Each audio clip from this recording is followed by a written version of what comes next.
This is the summary created from video. Lecture 53 Demonstration XX.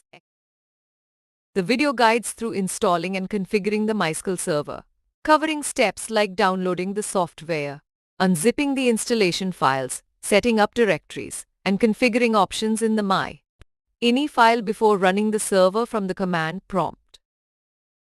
With the server installed on the local host, the next step involves initializing it and managing credentials, changing the default root, password, logging in with the new password, and gaining authorization to execute SQL statements.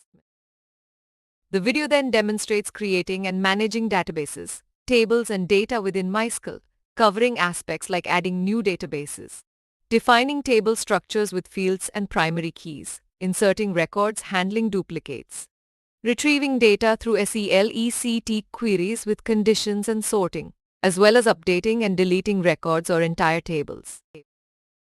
For remote access, the video explains how to connect to a MySQL server installation on another machine by noting its IP address, and also discusses using the JDBC driver to connect to MySQL from applications. As key takeaways, the video highlights MySQL's ability to efficiently manage large datasets, the importance of proper setup during configuration, and covers various operations like creating databases and tables, modifying data through queries, filtering and sorting results, accessing remote installations, and integrating MySQL with applications using JDBC.